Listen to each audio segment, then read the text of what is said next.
this is Contractor John, and today we're going to be talking about repairing some damaged drywall, patching some holes here.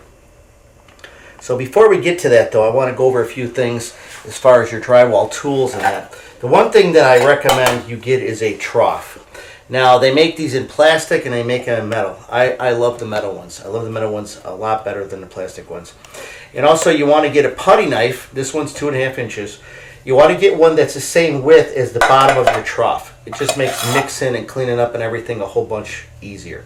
So match that one to the size of your trough.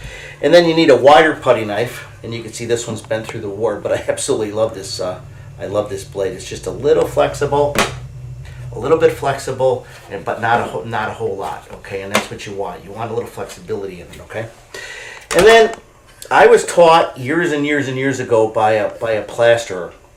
And he got me started on using a trowel instead of a large putty knife with a taping knife that a lot of guys use.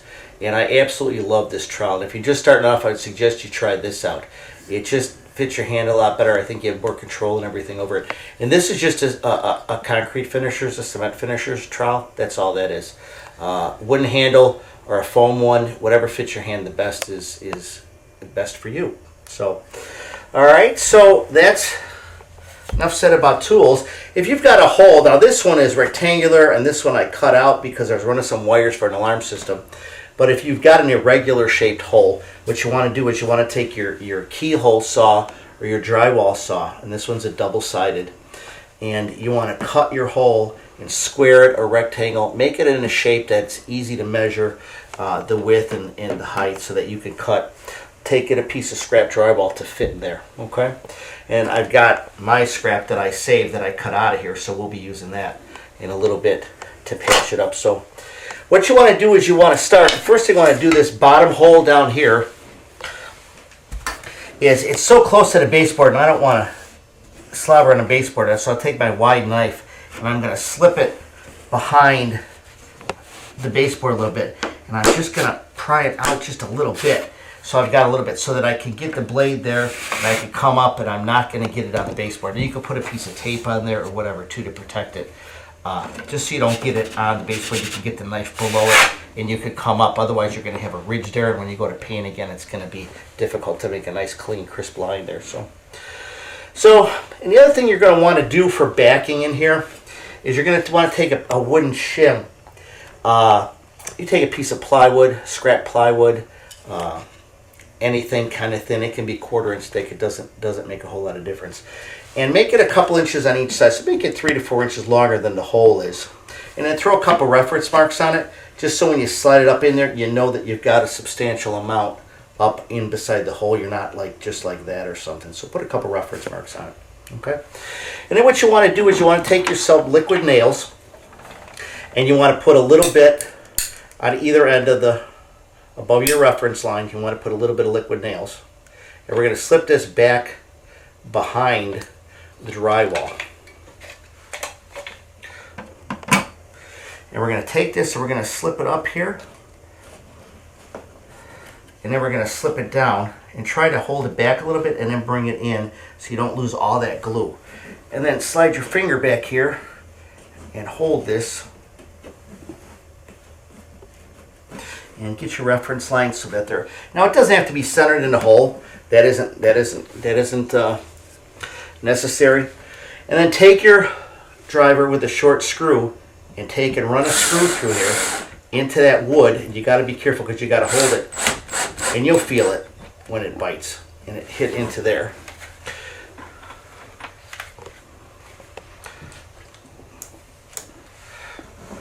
It's all about holding it. Make sure you keep your fingers above that so you don't run the screw into your fingers.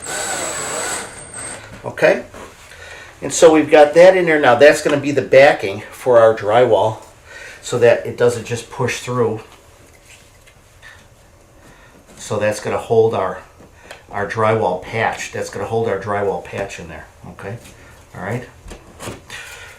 So what you want to do is you want to take this, and we can put a little bit of glue. Make sure there's no burrs or folded over pieces of paper on the back here so that it does fit in there flat. Okay, all right. So what we're going to do now is we're going to take our liquid nails again, and we're going to put a little bit of glue on the back of this drywall just to help it stick in there.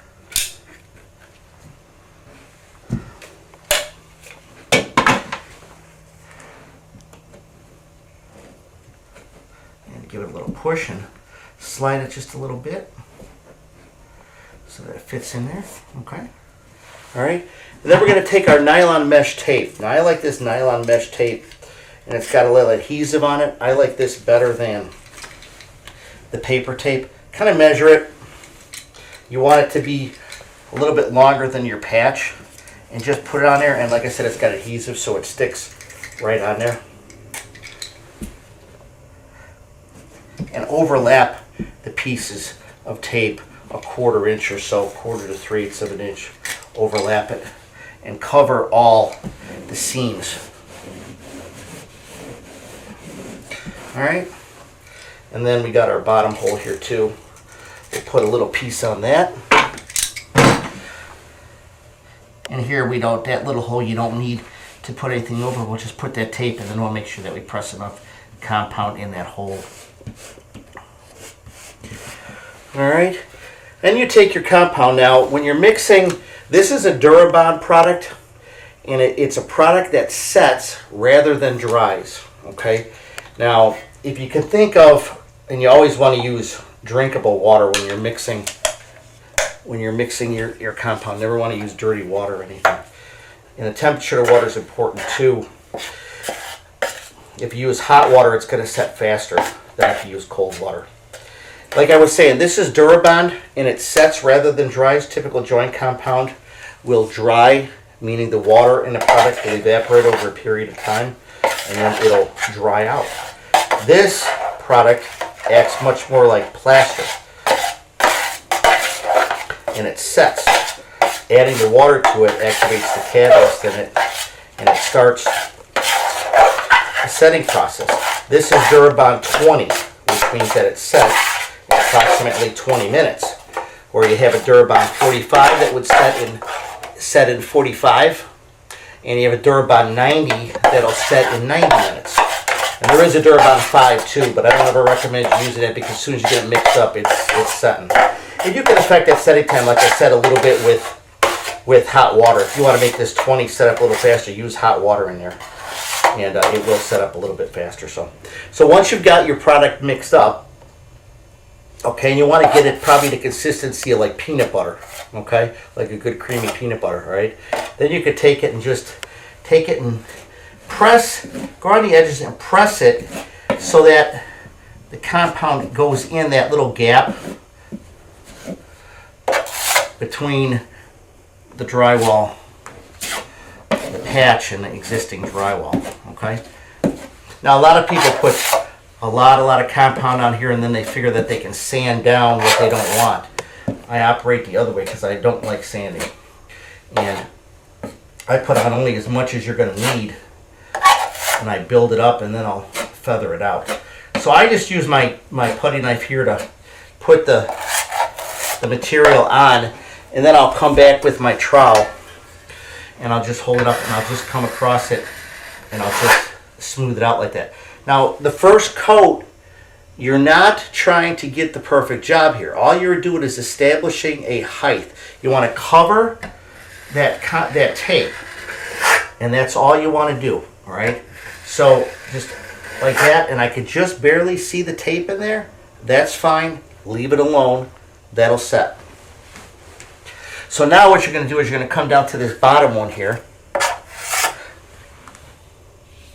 and put some compound in here. Make sure that you force it into that hole.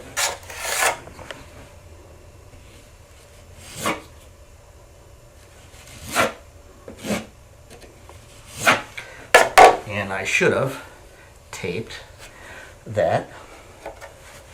But now again, you're going to take your trowel and you're just going to slide the edge of it below the base, and you're just going to come up and you're just going to leave the compound out, just covering that tape. And that's all you're going to do. Now you're going to leave this sit in 15 minutes or so, it'll set up, and then we're going to come back and we're going to be able to put another coat on it today right away. So this is going to be completed in one day. So we'll take a look at it in a couple minutes after it sets. This is Contractor John, and it's been about 20 minutes, and you can see our product, our Durabond, is set up. So what you want to do is just take your trowel, okay, and just give it a little bit of a spray. If there's any really high spots or burrs or anything on there, you're going to just knock them down, take those off.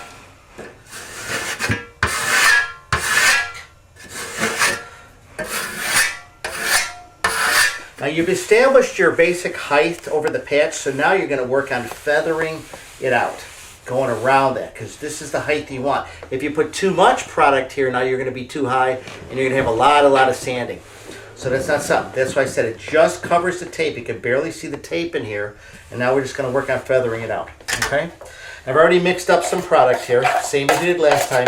This time you want to go just maybe a little bit thinner. Maybe like mayonnaise this time, just a little bit thinner so it feathers out a little bit easier.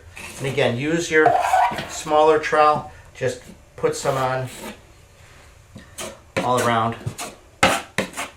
You're not too worried about just getting it on there right now. And don't worry about the center, because now that's as high as we want it, so we don't have to worry about that. And again, just take your trowel, start at the bottom, and just draw it up. And it'll feather itself out. Now we want to get it, I mean, we can't stop here. We got to get a little bit to the edge here, so.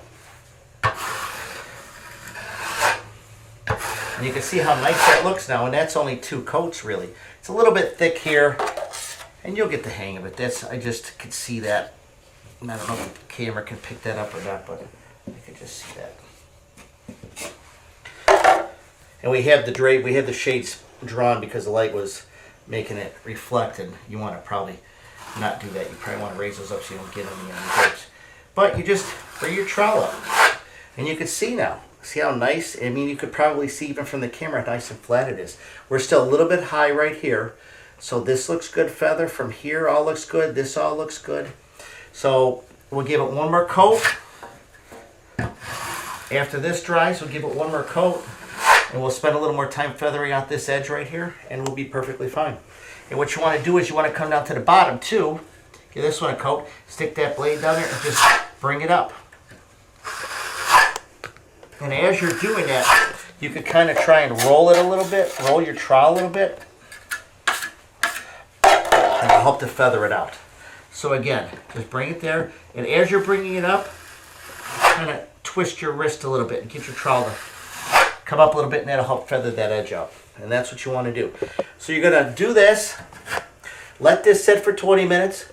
You're going to come back and you're going to do the exact same thing, and you're just going to wipe around the edge, and then you're going to just come with your trowel, and you're going to come around the edge here, and around the edge this way, and that's it. I mean, really, right now with 2 coats, all we have is this little bit that isn't feathered.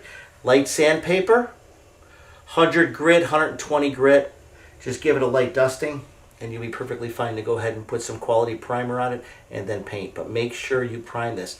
And one thing with Durabond is the product sets and it doesn't dry. So even though it sets, you don't want to paint it for at least 24 hours because the moisture is still in the product. You need to get that moisture to bleed out. It's gray now because there's still moisture in it. It will turn white when it's dry. At least 24 hours. If it's really humid, give it 36, 48 before you put primer on it and before you paint it. This is Contractor John. If you got any questions or comments, please visit my blog, contractorjohn.com. Have a blessed day.